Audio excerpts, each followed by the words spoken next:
Need a little You drink. on right now? All right. Are we live? Yeah. We live, baby. Okay, good. Oh. Welcome to the Just Two Black Brothers podcast. I'm DJ Pierce, my brother Poe. We joined by actor extraordinaire, Mr. Herman Johnson. What's going on, sir? How you doing? How y'all fellas doing? Glad to be here. Doing great. And you know, Period an actor too, so y'all will have a deep conversation today. Oh, okay. I ain't acting no more though, but you know what it is. I try. I put my hand in it, man. You know that's a tough. I feel like that's a little tough thing to get into because there's a lot of starving artists out there, man. So you got to kind of like, you know, it made me mad, man. Like seeing people like when Will Smith put his kids on, but it's all these other artists out there that could have probably did that role. So, you know, I don't know, man. I ain't like that. I ain't like that part. Like how you just put your son on. I mean, you should put your son on, but it's like you put your son on. You put your son on into like a major film where you got a whole bunch of people that probably would have been like dying to get that role. But with all due respect, you saw the outcome of it too. If you like, I mean, you see Pursuit of Happiness, but it was Will Smith led. When you talking about Beyond Earth, you saw what happened. Yeah. Because it wasn't necessarily Will Smith led. It was Will Smith paralyzed in a room, just giving instruction to his son the whole time. So I mean, definitely, even though he put them on, them kids don't want to do that. Yeah, they already have their own thing they want to do. Right, and that's another thing. You made your. I mean, he probably know like, all right, this is money in this, and you making your own money, but like you forced your kid to do that when you could have just had. That's almost, I don't know, man. That's like, you know how them people got in trouble for that school stuff. Like the lady just came out of jail. She was in Full House. She had their daughter. She forced the daughters to say they was good at a certain sport. And then the dad had a connection at USC, so the USC team needed kids that played that sport. So since they was cool with each other, they just gave the two little girls a scholarship, free ride, saying they played that sport. They went to jail for that shit though. They probably did the whole time, huh? But it's like those parents that told them to tell that lie, though. I mean, them parents don't have a history in playing them sports. Will Smith got a history in acting and stuff like that. You know what I'm saying? So you would assume that, you know, he know talent when he see it. And if you look at like the earlier stuff those kids did, they are capable. His kids are fully capable of doing it. They just have other interests that are more, you know, that they're more focused on.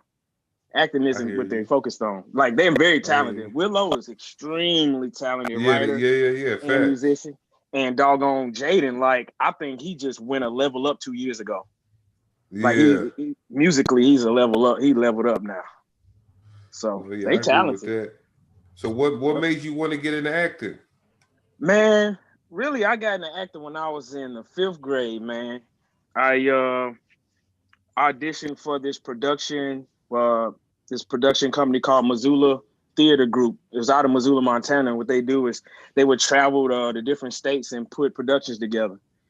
And I was a chubby kid, man, and super shy, super quiet. And I'm still shy, I'm still chubby. No, but I auditioned for it, and you know, you had to audition and speak in front of everybody, and I didn't speak loud enough. I didn't pronunciate my words properly, and I didn't get casted.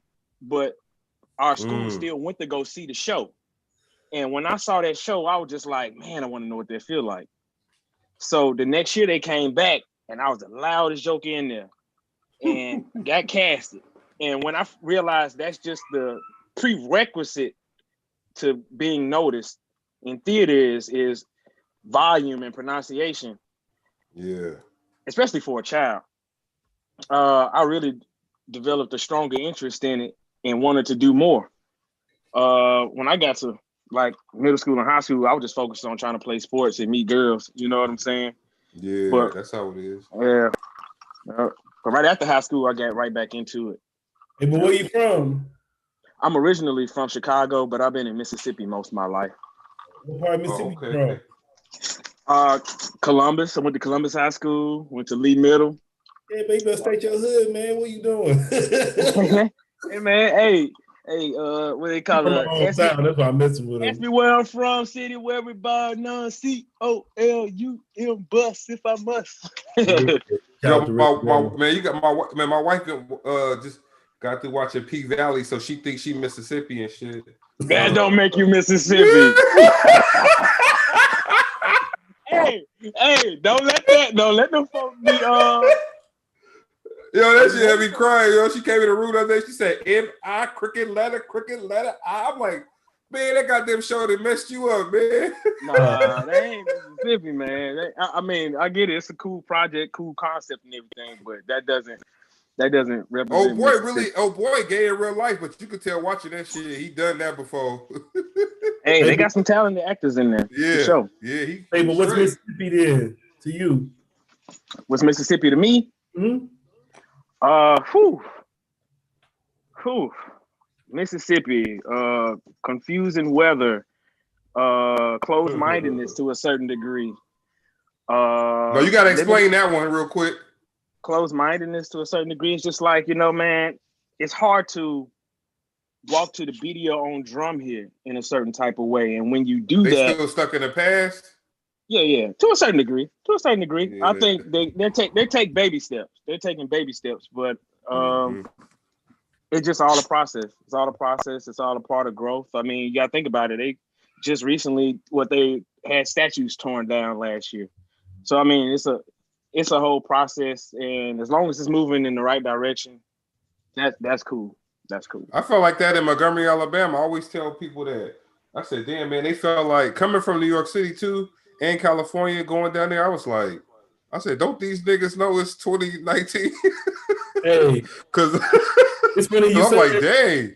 I interviewed this dude yesterday. His name Boa. He came over with Double B, but he lived in Alabama all his life, and he moved all the way to China. I was like, damn. I was like, you must be really bored if you leave there. Yeah, it wasn't nothing out there like that. It is kind of slow, bro. Yeah. We don't want to talk down on the city though, but no, I ain't talking down, but I was like, damn, they looking like man, I seen a girl with a master's degree. She was in the Dairy Queen, like she was almost begging for the job because she was trying to show her qualifications. But I'm like, yo, what's going on here? But my mom told me, like, shit, that Dairy Queen job, she could rent an apartment off that salary out there with how low the cost of living is. So, but yeah, it was kind of crazy, man. But I know exactly I know what you're talking about. Yeah, it's a little tough, man. Especially for a craft like acting. I mean, you got some professional theaters here, and you have some filming stuff here. I mean, I'm in the process of filming my own series as well. So you just got to branch out. If you're going to be here, you got to be able to go out and cast those nets outside of here and be willing to make that trip. But a good thing about it is you could be the start of something bigger there though. Definitely. Like in a place like that. So. You could, yeah. I hope so. I hope to create more opportunity for people that's starving to do it like me. If I could do that, I consider what I'm doing a success. Because I know there's a lot of other people that are hungry to get roles, and in order for you to get roles, you need reels. In order for you to get reels, you got to get casted to be a part of a production to get those reels. And if there's any way I can create something to where people that are talented and deserve those opportunities can get those opportunities, I'd love to do it, man. Because it was hard for me to do, and I would like any way I can make it easier for somebody else. Hey, we've been acting since we was grown. Hey, we've been little as we know, man. We always been actors. Your mama make you go to that school. You better not go to that school and tell them goddamn teachers you ain't 8. Shit. Hey, I'm gonna tell you my acting. Acting was getting a whooping in the morning before school. Convincing the kids I had soap in my eye. Convincing the kids I had soap in my eye. They're like, first off, hey. I be having to act when I get to work, man. Shit, I be having to like talk all professional shit. Cause I be used to just saying like, "What up to people?" Shit. I be having to be like, "How are you today?" I don't talk like that and shit. I be having to be all. I don't even talk like that. Man, we always been acting, bro. Definitely. If you ever had a call center job, you definitely been acting. Especially you be like, your ass, you can't say that back. Oh, that mute button, your best friend, boy. That mute button, your best friend. Yeah. So I was asking about your tell us more about the movie than your role. Okay, cool. The movie's titled Texas Red.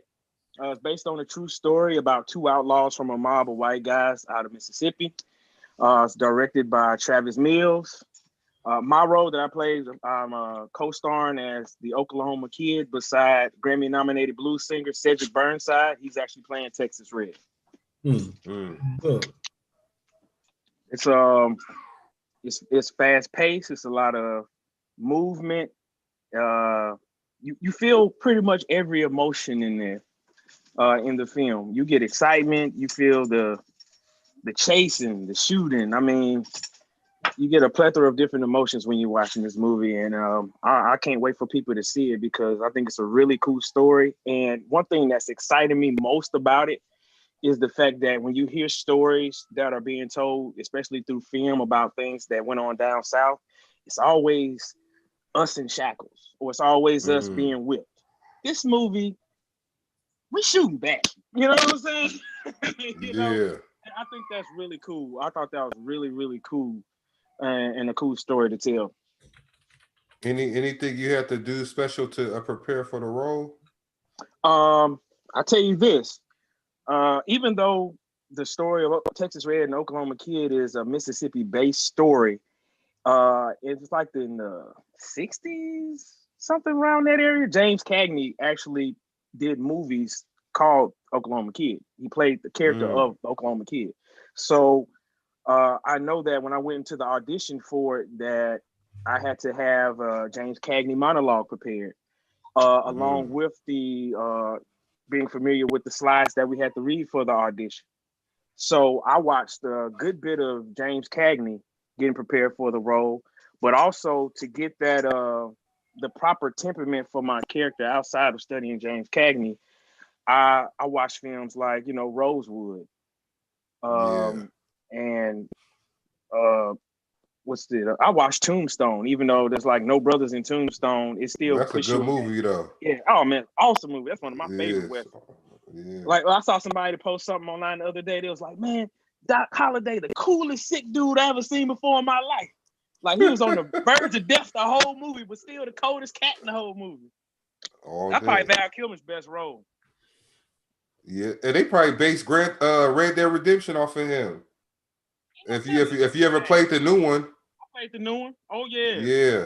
That's the first time I heard Old Town Road on that song, on that game. That's the first time I was like, I said, who made a country rap song? I hit up my brother, because he the one that put me on the game, my younger brother. And I was just like, hey man, you heard this song? And then he was like, oh yeah, that's so-and-so, so-and-so. I was like, man, that's dope. Yeah. Hey, Poe said, I think Poe had told me that it helped him cross over too when he put Garth Brooks on it. Oh yeah. Oh, it not only did it help cross over, but you know what? Let me change that. That song already was a crossover song. Putting Garth Brooks on that song made people who refused to accept him accept. Facts. People who refused to accept it as a country song too. Exactly. Because at first they was like, okay, this is a country. Yeah. But Garth Brooks put that. He notarized that junk. That's what he did. And nobody had nothing else to say either after Garth Brooks got on that. It's Garth Brooks. Nothing. Exactly. Trying to tell you a word. So in light of you starting your acting career out with that, or if you this is your biggest thing you've done to date? This is my biggest thing I've done to date. My first actual feature-length film. I have a theater background. I've done a handful of professional theater productions, but in regards to film, this is my biggest role. So, what's your top 5 films ever made? Woo! Haha! I'm gonna tell y'all right now. One of them is Crush Groove. Okay. When I was little watching that, I think that's my first like sex scene I seen on the movie. I was like, damn. And then the dude that just died. Was about because Tender Love was on that song, wasn't it? Tender Love was on that in that movie. The song, yeah, I still remember that scene with that song playing still in my head. That's the dude that just died, right? Crush Groove. I thought that who the breakdancer dude that just died. No, that's from no, he wasn't in Crush. He wasn't in Crush Groove.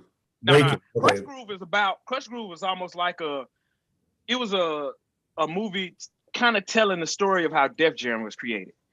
So you had LL Cool J in it, you had Run DMC in it, Curtis Blow, Fat Boy. Curtis Blow was in there.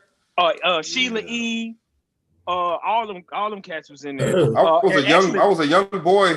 Because it came out like in late 80s probably. Yeah. Russell Simmons was in it. Blair Underwood pretty much played the Russell Simmons character. And Ron played himself. I gotta go rewatch that. Yeah, that's the movie I grew up watching, to where every time it ended, I rewinded it and started back. Tape was hot every day. Watched it all day, every day. Color Purple. I've seen Color Purple so much that it's almost a comedy now. I've seen it that much. Color Purple, Crush Groove, Beat Street. Then we'd go on the lines of like Tombstone. Pursuit of Happiness. Pursuit of Happiness is the movie that makes me cry no matter how many times I watch it. Mine's is Fences. Oh, Fences. With Denzel. Because I was a Marine, and when the little boy came home as a Marine and shit to try to make his dad happy, and then he still looked at him like he was a piece of shit. I said, damn, man, that shit hit me a little bit. And to my knowledge, that's from a play. From my knowledge, that's from a play. Yeah, it was a play. They adapted it from the play or whatever.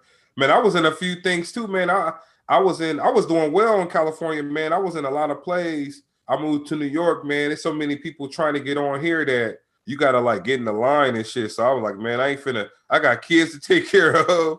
I got a family. I can't afford to wait in the line for my turn. So I just got a real job, as they would say. And I haven't really done anything since. But yeah, when I was in San Diego, man, I was doing stand-up comedy. I was in plays. Shit, I took any play. I was a damn ant one time. I was an ant trying to steal some sugar for the family. We needed some sugar. We needed some food. I stole some sugar. It was like a millet. Man, that shit was weird. But you don't think about all that when you in that character, though. You just be like, all right, I guess these are my lines. But that shit was kind of weird to me now that I think about it now. No, I was asking. You remember we had Fredo Starr on the show? Yeah. But he was saying he didn't go to school to be an actor. Yeah, you remember he said he didn't have to go to school for it. People just a natural, man. Yeah. But then I said I just interviewed Gravy yesterday, and you know Gravy played the Biggie role. He said they had to go to Juilliard. I was like, he had to go there. Yeah, he said they had to go. Like I was like, damn, you had to do that. He's like, yeah. I was like, fuck. That shit expensive too. But I guess they probably paid him. You know, once he got that role, they probably just paid for him to do. Oh, he had to go after. He had to before he did that role, he went to Juilliard. Oh, okay. So he was casted, and they asked him to go there to kind of tighten up before. That's what it sounds like. That's cool. That's a cool investment right there. But you know, he gained like 80 pounds for that role. Yeah. So I would say, will you be? I saw your face kind of cringe. Will you be able to do that for a role? Will you gain like 100 pounds for a role? I don't know, man. It's like this. It's like, hey, I be worried about getting that back. I be worried about getting it off. Yeah, you can get sick doing that and everything. It's deep shit. So harsh on us nowadays, man. Like I think that's risky business. I'd rather be the person that have to lose 100 pounds than to gain 100 pounds. I mean, they have people with makeup and technology nowadays, man. They can make you look at it. They can make you look how you want to look. They can age you. Ain't that what it did for Nutty Professor? Yeah. But I mean, it's like not even for Nutty. It's like for Nutty Professor. What's the dude's name? Tom Cruise did it for Tropic Thunder. Yeah. You know, it all varies. But you look at like Dallas Buyers Club, Matthew McConaughey. He lost like 100 pounds. 50 Cent lost like 100 pounds when he played like a cancer patient. So I mean, I ain't never seen that movie come out either. That 50 Cent joint. I never seen that whole movie, but I seen those pictures of him though, and he definitely looked sick. Crazy. Yeah, it was on popolitickin. Pay me for that. Tripping. It was on Netflix for a while. It might be still on Netflix. Oh, it was. Yeah. So what? He lost a lot of weight for a role. Yeah. So between the stage and the screen, what you like better? Your heart still with the screen, the plays? It's my heart is with theatrical production, because of that's where I learned how to do what I'm capable of doing. Okay. But I definitely more interested now into doing a lot more film. Man, that's where that's the money in there too, huh? Yeah, man, I'll be writing my butt off. I got some scripts written. I got a few episodes to a series that I'm working on titled "Get It On Jones." Yeah, we supposed to be doing filming another episode in the next couple of weeks. So I'm excited about doing that. Looking forward to probably putting something out, maybe top of the summer, introducing the first episode. Yeah, I'll be telling Poe, other people like, that's money, man. I was an extra on NCIS LA. We got to talk to LL Cool J. Hold on, I'm trying to do something on this damn TV, man. Hold on. And we he was telling us like, yeah, he make $400,000 an episode. and they get 50% of that for the residual. And see, that's just with LL. Now imagine what the lady who plays Olivia on Law and Order gets. Yeah, because she survived the whole original cast. Like she probably making $1 million. Right. Yeah, she probably made bread. I heard that Charlie Sheen at one point was making that for that one show. What was he on? The 3 Men. Yeah. Yeah. 3.5 Men, something like that. Yeah, 3.5 Men. Yeah, he was getting like $1 million an episode in the last season, I think. Seinfeld was getting that too, and that was in the 90s. So that's. Well, you gonna be on your you gonna look. If you pay me $1 million episode, bro, my every waking moment, I'm practicing my role in my lines. I'm trying to tell you, and I'll be on it. I'd be all 25, 30 seasons of that mug too. You see, she don't do no other film. Like Lady on Law and Order, she don't do no other film. She strictly does Law and Order. Yo, they said the same thing. They said the same thing about the girl who do the Progressive commercials. She don't got to do nothing else because they pay her so much money. Yeah. I'm surprised to see the dude from Verizon go from Verizon to Sprint. That kind of right there. I'm trying to think like so with that being said, so you trying to get what's your goal for the future as far as like getting more people known out of Mississippi or just for yourself in general? I would like to get some productions going that could create more opportunity for others. If this the first stepping stone to more opportunity, that's great, including myself. Right. If it's the first stepping stone to something else greater and better, great. Or if this is the thing that makes them greater and better, that's great. But I just want to be someone that helps create opportunities in a area to where there's little to no opportunity created. So if I got to be that source, let me be it, because I understand, because I'm somebody that always have to maneuver through little to no opportunity. You know what I'm saying? It's not easy, and I understand it's not easy, and I understand the journey and the process of it. So I feel like I would be a pretty cool person to help create that avenue for others to get those opportunities, those that are ready for them. Yeah, hey, we'll change gears for a little second, man. Current events. How you feel about last week at the Capitol, man? How did that hit you? Man, I thought that was pretty wild, man. Well, I know it couldn't have been us.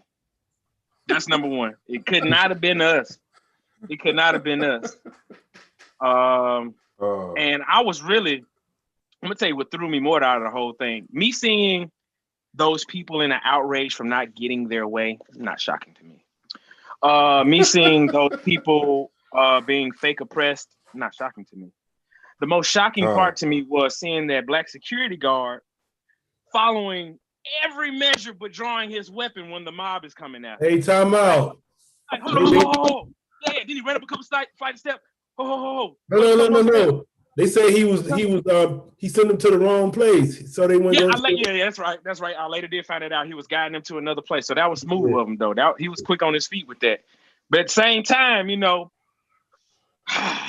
if you just if he was a white cop and there was black people, he would have probably fired him. Yeah, I just don't think he could have shot them niggas. I think I know they had something on them. I know all them people. I know out of that 20 people, I know at least 5 of them had a gun on them. So they said they found a lot of guns there. Yeah, they found baseball bats. Why would he shoot them? If you shoot them, you gonna shoot one, but shit, it's all them people. So that wasn't gonna work to me.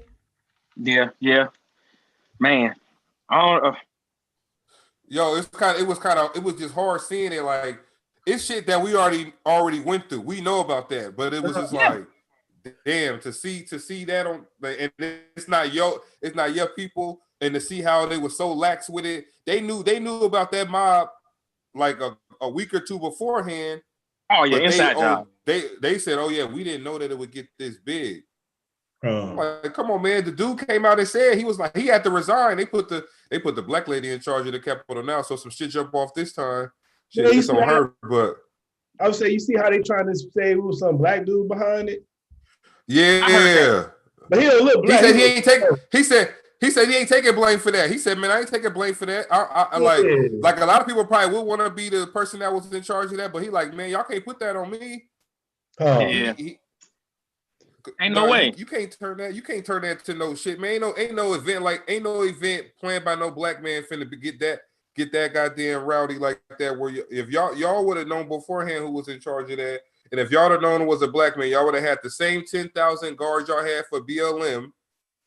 Y'all would have. Why the hell you say, oh, we can't have a National Guard out there because we don't like what it would look like to America?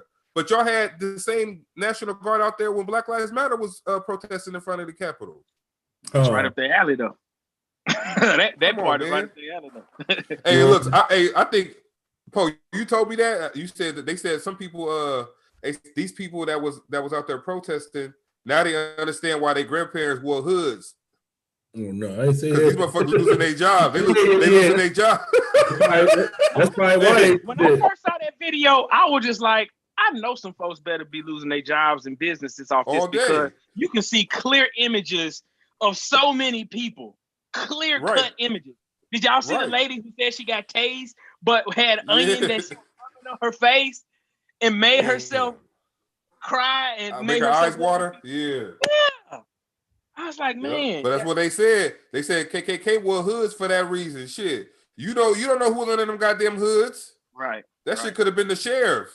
Yeah. Oh, could have been. Who was under there? Could have been. I'm sure it was. I guarantee ain't no could have been. Hey, I ain't never think about it till I heard that. I was like, you know what? That make a lot of fucking sense because they had the lawmaker from West Virginia was out there. They had a couple lawyers that was partners for firms out there getting caught out there on video. Firemen, like CEOs of companies, firemen, military people, generals and shit. And my whole thing is now is like, I just look at it now. Okay, like we see that. So what does that mean for us? Like shit, we can't keep saying like, oh, that was us. We could do that. We know we can't do that. So what is it for us to do now? Like, how do we take that? But I think they said Biden put together a reparations team to look into it. To look into like, all right, there was 4 million documented slaves.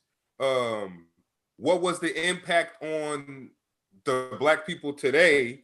What impact does slavery have on African Americans today? What could we do to compensate them for? And the main thing is generational wealth. It's like, all right, you rob people of that opportunity or that opportunity to have some type of generational wealth to leave to us that are here now. Like a lot of white people, they from families that had companies back in that time that have evolved over time, and now they even that.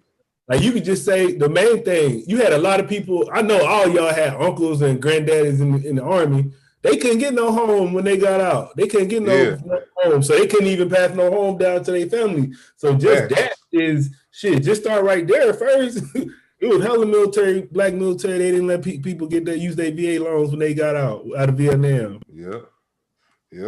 So that he right there is all right. We could. So yeah, that's what he said. He put together. It's like 11. It's like an 11-member team. They're supposed to report back to him on like different things different things that they came up with, and he's supposed to make some type of action on it. So we'll see. What you think? We'll see. What you think, Herman? We'll see. I mean, man, I can't believe none of that till I get it. I really can't. I mean, all day. Really can't. That's been mumblings of that for decades.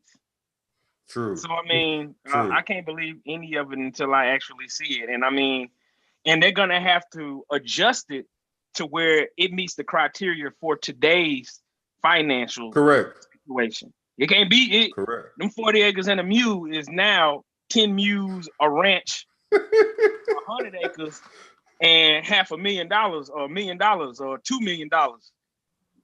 That's what that is now. The equivalent of that then to now. That's what that is now. So I'm interested in seeing that. And I already see that he was like trying to knock out what $10,000 a person in student loan debt, but you got to do more than that. Yeah, you got to do more than $10,000. Shit, you got people. Yeah, come on. I saw something else. She went to a community college.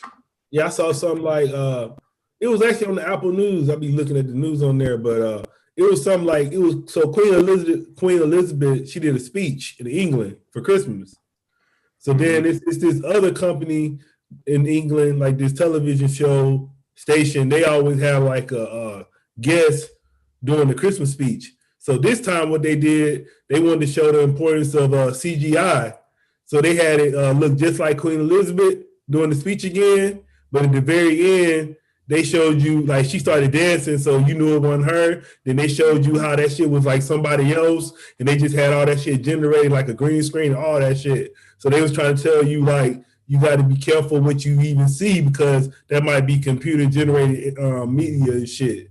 So I was like, damn, that's cold right there. So you don't even know like what you see. It might not even be real. It might be some computer they call it CGI. I was like, damn. Yeah.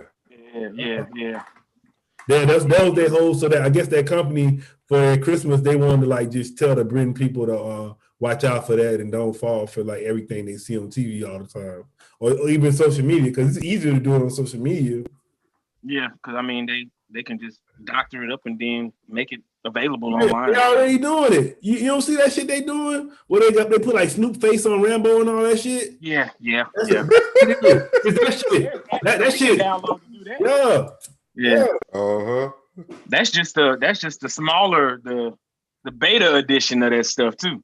You know what I'm saying? So what's that? If they can do that, what's stopping them from putting your face on somebody and saying you went to kill somebody or whatever? Nothing. Damn. Man, you putting it too deep for me, man. Hey, you know what it is? It's a lot of stuff that go on.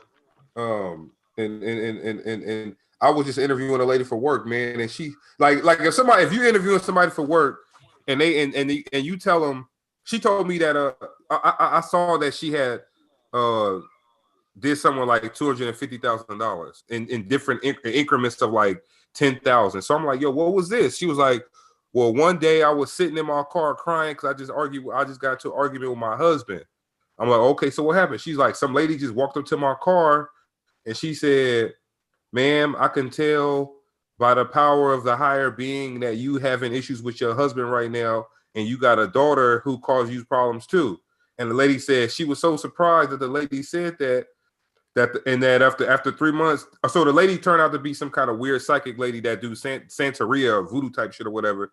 The lady, she said she had been talking to the lady for 3 months, and then the lady started asking her for like $10,000 every time they met, and that's what she was doing. She did this shit like 20 times. But I said, that's what I said. I said, she was like, you ever watch those shows where they just take old people money and stuff like that? I said, I've seen that before on like American Greed. She's like, yeah, that's what happened to me. But she ain't old though. She like 30, 40 something. She got the money from a TSP and 401k. She drained it out to pay the lady. She said the lady told her she was taking the money to build a church. But she ain't never been to no church from this lady. But the lady still call her right now. I'm like, yo, you still talk to the lady? She was like, yeah, she calls me to give me advice every now and then. But I'm like, look, but like that goes to show that it's just all kind of shit out there, man. Like you gotta be careful. But I was telling her, I was like, you gotta understand how the government look at that. The government don't want to hire nobody who gonna be tricked into doing shit like that or thinking that's okay. She think it's okay that she did it. She might feel stupid now a little bit, but she like, well, you know, the lady was a spiritual being who was helping me with advice. So, but I'm like, nigga, it ain't worth $250,000. You can open up your Bible and get some spiritual advice for free. But it's just like weird people out there, man. Yeah, it's some. I don't know, man. I realize, like, man, it's like some people, they always feel like they need to reach outside themselves. So it's like, man, you got everything you need inside of you, but you always feel like, I guess it started with like how people pray, but you always feel like you gotta be somebody bigger than you, showing you how to do stuff all the time and shit. I guess. I don't know. Plus, those people that do things like that, man, they're bloodhounds for the vulnerable. Yeah, they gonna. But I mean, it ain't no different than a dude sniffing out, girl, women sniffing her out women low self-esteem. Low self-esteem women, or certain women that sniff out guys that are like do boys. You know what I'm saying? They know they could just get them to do stuff for them and don't give them nothing, not a relationship, nothing. There's people out there that are finding those people that's vulnerable like that are weak in those aspects. Yeah, because the penitentiary is full of women who then took a damn look. The police ran in his house and found 12 pounds of cocaine and asked you to take it for him, and you took it. How you take? Come on, man! Like what he did to you to make you say, "All right, I'm gonna just take the charge for you." Ain't no way. I ain't answering my phone. Shit, don't call me. But there's just people out there like that. I never understood that working in a prison, how many girls is in there because of a dude. Like, oh, he gonna be there for me when I get out, or he send me money to keep me straight in here. I'm like, yeah, you yeah, I guess he found what they say, Boo Boo the Fool. They found Boo Boo the Fool. But yeah, I guess like the post said, you can't believe everything, man. I don't know, man. I'm starting to like, they preach the end days, man. I be thinking that shit really is true, man, because it's like a lot of shit going on, like coronavirus. How is it out there in Mississippi? Y'all being safe? Is they got the stuff shut down? Most of the things that were shut down, they're not shut down anymore. It's kind of open. I know a lot of places still require you to even have a mask upon entrance. I know there's some gas stations that's not, because I went to a gas station the other day and I saw like 3 people in there, and I was like the only one in there with a mask, and I was like, hey. I said, you don't require a mask to come in here? He was like, no, not anymore. I said, well, I'm just going to let you know it's my last time coming here. Facts. So, I mean, that shit could be dirty as I don't know what in there. Yeah. I mean, I don't get it. It's almost like, I don't want to sound like no conspiracy theory, but it just seemed like the higher ups is like, dang, you telling me this amount didn't die yet? Like, we got to try this again. Let's send the super COVID out.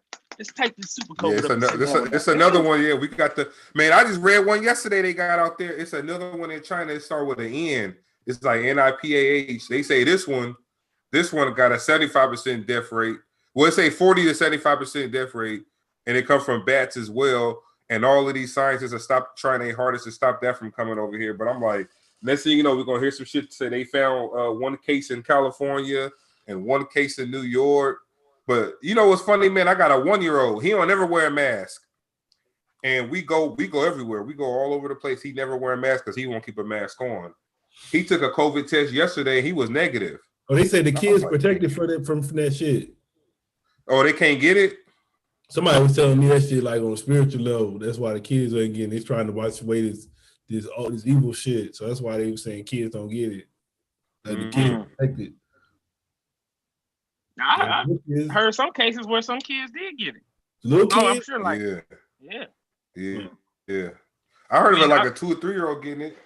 Yeah, I'm sure all kids not immune to it, but I thought it was strange. It's still strange to me when I'm out in public and I see like a family out and all the adults got masks and the kids don't. I just be like, to me, that's almost like it's being cold and the adults got a coat on and the kids don't. No, I make my 5-year-old wear one, but the baby, he won't. Only reason why the baby don't wear it because he ain't gonna keep it on. He ain't gonna pull it off. The 5-year-old, he know like he don't even know why he wearing it, but he just throw it on because we tell him. Like he don't really know. And my daughter, I got a 15-year-old. They dumb, man. They think that shit fake. So You gotta keep reminding her about the mask. I'm like, yo, you got a mask? Oh nope, I forgot it in the man. Go get your goddamn mask on, or like wash your hands when you come in the house. Huh? The mask ain't permanent for me. Like even if they say it's all done, clear, or whatever. If I go out, if I go to the grocery store, yeah, look at it like this. For as long as I can remember, anytime I seen a news segment about like the Asian community. When they out and about, a lot of them be having masks on, like well before coronavirus. Before this, yeah, facts. Well before, and you look at it like this: when Michael Jackson used to go out in public, he wore a mask.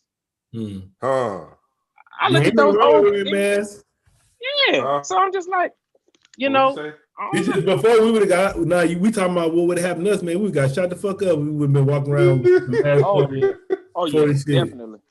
Hey, that's why I was scared to go outside for the winter time now, man. I'm like, shit, man, ain't gonna wear a nighttime motherfucker got a hoodie on and a mask.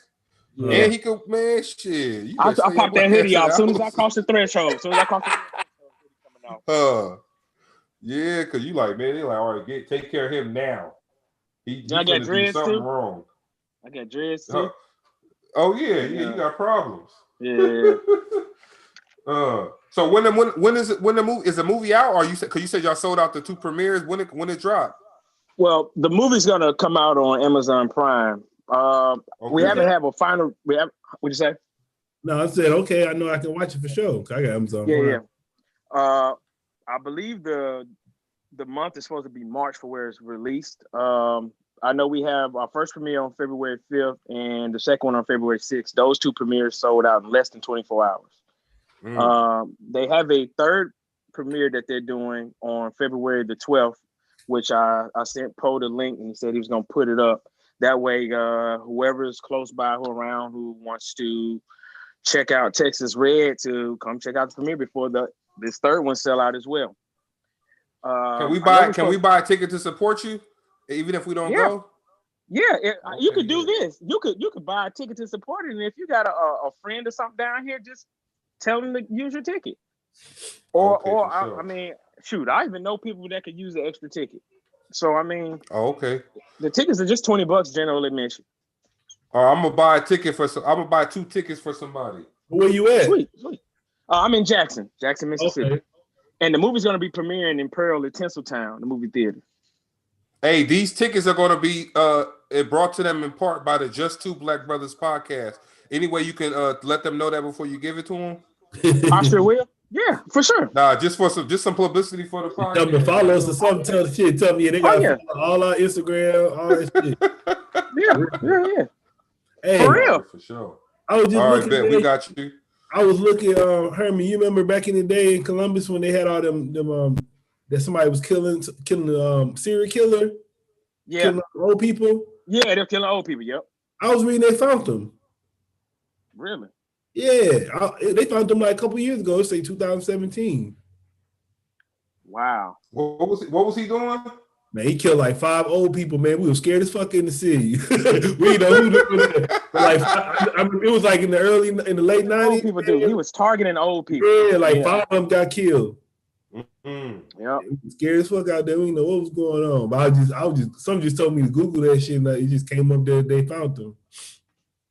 Man, that's something else. I'm glad they found them, but man, it took a long time to do it. He said the way I guess they found it because they was talking about I guess they had some DNA on the scene, and then he ended up going to jail again. They got his DNA, and that's how they found it.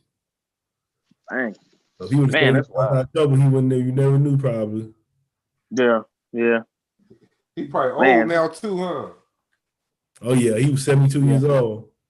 Dang. Yeah, they got this. I was looking at here. They got a 50-year-old case. They found out what happened because it was this. I guess he was in the Navy. He went to a go-go bar, but I guess it was probably a strip club. But it was in the 60s, like 65. And then they said he went to the go-go bar, and then he went to the girl house, killed the girl. They just found out about that shit this year. How you find that out so far later? Like the fool took one of them fucking 23andMe shits. But I was like, man, he probably forgot he did that shit. It was so long ago. Because 23andMe, they I think they got a obligation to send your DNA to law enforcement. But I was like, man, he probably forgot he did that shit. It was so long ago. Hey, they be living a regular life. They be having kids, grandkids. Oh, They yeah. like the boss at the job now. Yeah. Crazy shit, man. They about to retire from the job. They messed that pension up, huh? Like, and that Social Security. Yep. And that Social Security, all that. No, that's crazy. But yeah, man, we definitely gonna do that. Poe, we gonna go half on it. We're gonna get 3. We gonna. Hey, you know somebody that got like a family? I think that'll be a good publicity. How much these tickets cost? Shit, I'm good with $20. $20. I'm good. I got a dub on it. Shit. All right, bet. I got it. All right, so 20 from me. 20 from the wrong thing. I got a dub. Hey, nah, no, too late. A dub. Me and Poe both gonna buy one, and you can find a nice little couple that want to come to the premiere, man. Okay, and I'm gonna do a Facebook post for it too. All right, for sure. We could just cash app it to you. Yeah, you can. You can either Cash App it or PayPal. All right, Poe, I'm gonna send mine through Cash App. Just give me I'm gonna do it now before I don't have it no more and shit, man. You know I live in New York City and shit be coming up. You ain't got no money. All right, let me see. I'm gonna send it to you right now while we on here. That way that'll make Poe do his for sure. Yeah, just send me your PayPal. Right, shit, all right, what's your time out? We already had a contest where he could have bought hella tickets. He talking about the independent rap. That sounds like you could have won 10 tickets. Hey, what's the Cash App name? Let me pull it up. Yeah, that's funny. Poe trying to throw a little jab in there. There might be somebody else that want to listen to. Never want to send something too. The Cash App is $ all nighter. ALLNIGHTER. $ all nighter. So you got anybody from Columbus coming out? No, my two closest friends, they stay out of state, and that's Gavin and Cedric. You what Gavin at? Gavin is in Canada. Yeah, for real? Yeah, Gavin in Canada, man. You got the fuck on, huh? He battled across that line, brother. He got across that line. Yo, they said we can't even go to Canada with right now. I got a story about Gavin, man. I think Gavin was like one of the very first people I actually rapped with. Like we actually put that shit on tape and we actually rapped. But we was little. We was probably like 11.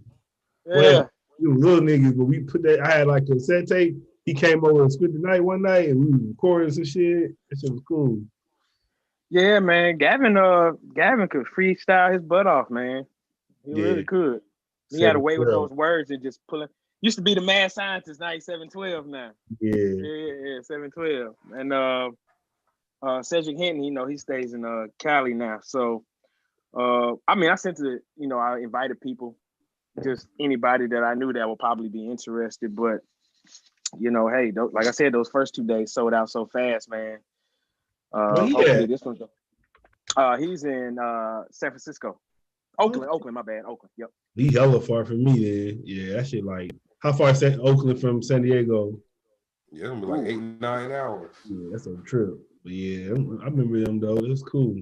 All y'all stay like, didn't you stay over there about y'all like Dean Acres or Highway 12 or something? I stayed in East Columbus. Oh, okay. I stayed in East Columbus. Yeah. But I know like Gavin and said they was out there on 69. 69, there you go. Yeah. They thought they was like the best. Wait, where you was from, Poe? Shit. Columbus. No, that shit so small. Like, why they trying to claim themselves? That shit all the same. Shit, we all know each other. But no, Gavin and them from D Horton. No, I'm talking period about DJ. D Horton, yeah. Yeah, he from where Gavin and them from. They all stayed on Highway 69. You know D Horton, right? You don't know D Horton, Herman? Mm-mm. Yeah, he from Columbus. He be rapping pretty cold with it. I had to see his face. Yeah, I'm bad with names. But he from he like a little bit younger than us, but he from out there too. He be rapping. He tight. Speaking of that, Cedric Burnside and I wrote the theme to Texas Red. We collaborated on the theme song to Texas Red, and I also wrote a second song that's in the movie that's sung by Trinae Edwards called Borrowed Time. But the song that me and Cedric and I did is called The Other Side. That's right. So that was real cool. we actually wrote the song. We went to the director had us go to a horse riding camp because I didn't have horse riding experience. Cedric didn't either, and a handful of other people that was in the cast didn't. And we went to a ranch for a weekend, and they taught us how to ride horses. And first night I met Sid, I was like, y'all say he Grammy nominated. I said, well, I've been writing for years, so I'm gonna see what's up. I want to see what's up. And I hit him with some lyrics, and he was just like, okay. Yeah, he said I inspired him to get more involved in the song, so we came up with the theme for it, let the director hear it, and that's the theme to the movie. Just came up, but it happened really organically though.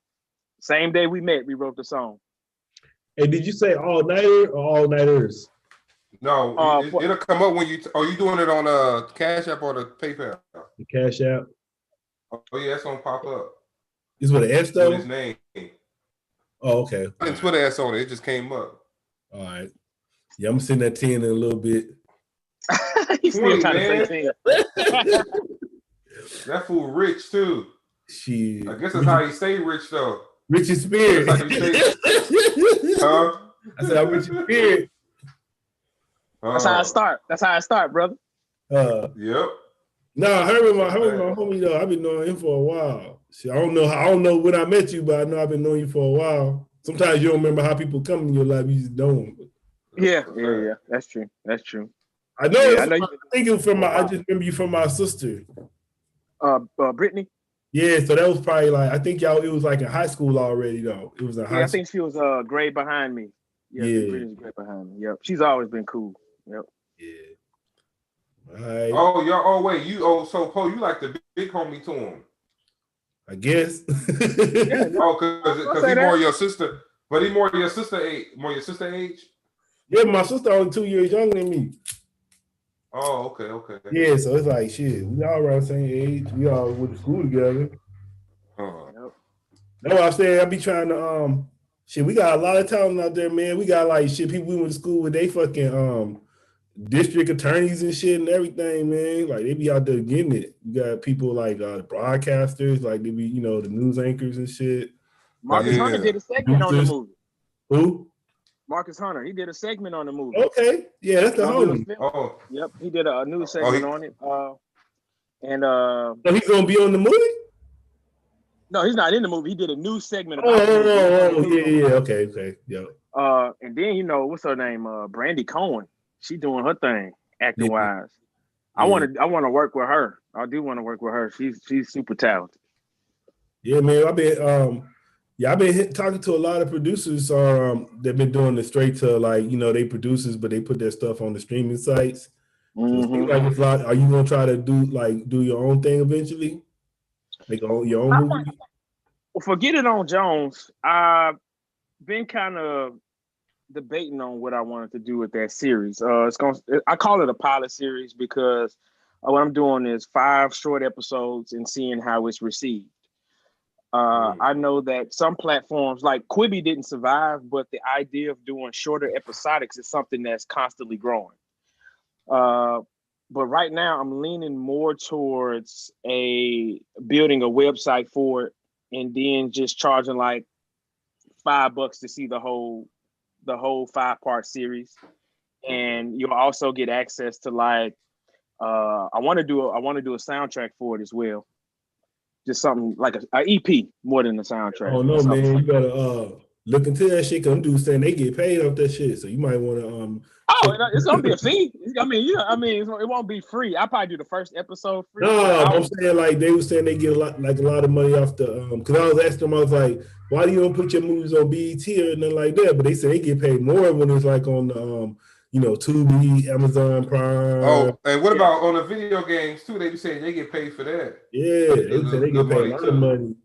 I was like, damn. Yeah, I've always wanted to get some songs on either like Madden or 2K or something like that. Yeah, but then I know if you look on Amazon Prime, man, sometimes it be just a little bullshit on there. It don't even be like a real ass movie. It'd be like a little 5-minute clip, and it's on Amazon Prime, and you can rent it. I'm like, what?